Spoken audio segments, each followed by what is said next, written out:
Hi everyone, today I'm going to be doing an oil pan gasket for 325E. It applies the same to a 325I as I have over there, and I've done this procedure on that one there, however not to this one yet, because this one's leaking a lot. There's oil all over my driveway, as you cannot see because it's winter right now. So that'll be definitely fun. Got a few different projects over there anyway. I'll probably get to those later on. But yeah, regarding this procedure, there's one other video on YouTube that demonstrates how to do this, and it's a wonderful video. However, what he does is he has to remove the subframe before he does it, and that's not necessary. I was able to do it without doing that, simply by hoisting the engine up a little bit, and I'm getting in there and pulling the oil pan off. Now, go check out that video. It's going to be under the username E30 source. Really good, good video. I'm going to attempt to be as professional as he did. However, he by far seems to know what he's doing and probably a little bit more qualified than I am. However, I will show you how to do this, and you can both use both our videos and go from there. So to start off this procedure, I've also obviously got some tools, shop towels, which are a must. Got some jack stands for when I jack up the front of the vehicle. Nice jack, 3-ton. And then over here I got my drain pan, which I'll have to drain the oil prior to getting or dropping the pan. My engine hoist, which is a must. You need either an engine hoist or one of those bars that go across the engine bay to hold the engine up. Oil. I got a light in case it gets dark under there so you can see. And then I've also got my yeah, I don't know what that's called. I'm just brain dead right now. Alright, it's early in the morning. And then also got my brake clean, which when I'm in there and I clean up my oil pan, I'm definitely going to shoot some brake clean in there.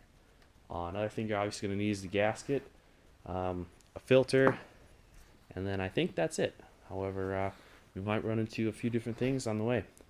So let me set up the camera. I'm using a GoPro today, and bear with me. I'm going to try to do this as best as I can. Park the vehicle towards the opening or the garage door so you can get a little bit more light. And yeah. Alright, thank you. Alright, for starters, I'll take my 17 mil, and I'm going to take this drain plug off. So right it there. I'll pull my drain pan down. I'm going to keep my hand in there. Alright. The reason why I do it like this again is because I can get all the oil out of the enter, so it's on the ground. And I don't have 4 jacks to jack all 4 corners of the vehicle up, so I can't do it like that. It's almost off. Now I do stress, if you have never done an oil change, you probably shouldn't do this portion of this job, as it takes a little bit of experience and some mechanical understanding. So right now it's drained.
Alright, so after only sitting for roughly about 15 minutes, the vehicle had already started dripping on the floor. As you can see, that's a lot of oil right there for less than 15 minutes. So mine was pretty bad. Now if you look around, the whole seal was dripping like a lot. And you can see there's oil all over the subframe here, all the way down to the transmission there. This is pretty bad. I haven't seen one this bad in a while. Yeah. I then proceeded to take a E10, 13 mil for these here. And then I also had to use a wrench like this with the bend in it. So I use that down in here. There's a lot of oil in here. And unfortunately the sway bar's in the way, so I have to I used one of these for a while.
Alright, for the last screw with the E10 bit, it was kind of wedged up in here, and with all the oil cooler lines, I believe that's what they are, which is specific for the automatic transmission, it was kind of hard to get into there.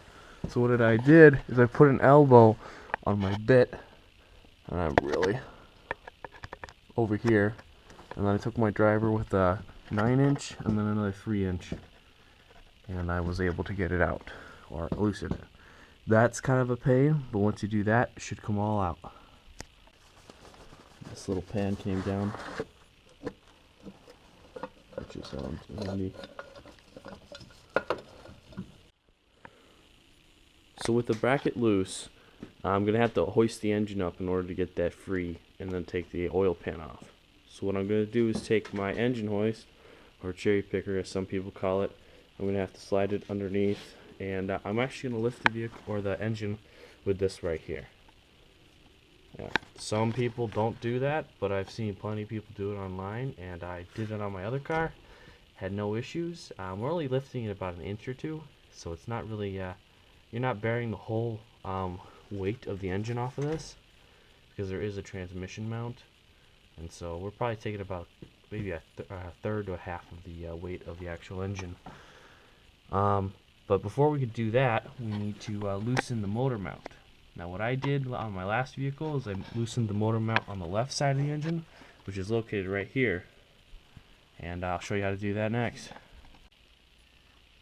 Alright, so for easy access to the motor mount, what I am doing right now is taking this little shroud here off so I can get better access to it there.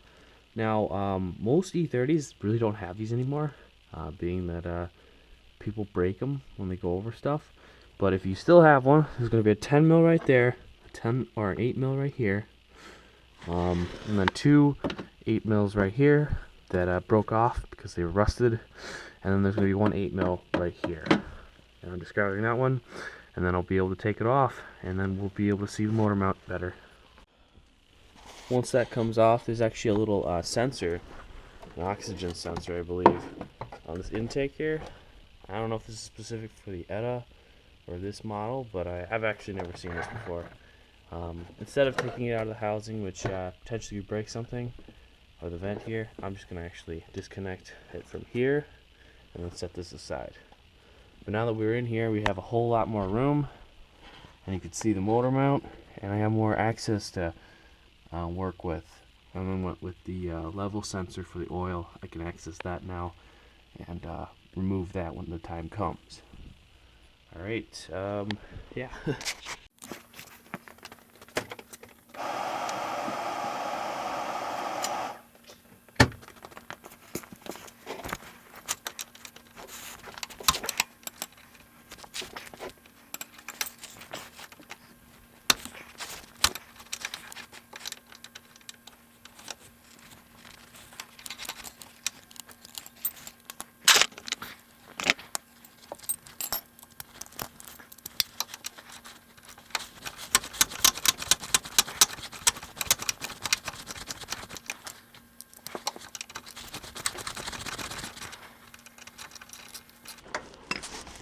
Alright, so got that nut off. So now we have this loose, and we can probably hoist the engine now. We may have to remove this right here to get access to the oil pan better, and that would be this bolt here, and another one over there. Now I'm not 100% on that one, so I'm actually going to wait on that. But let's get the cherry picker in here with the engine hoist, and then we'll go ahead and mount it.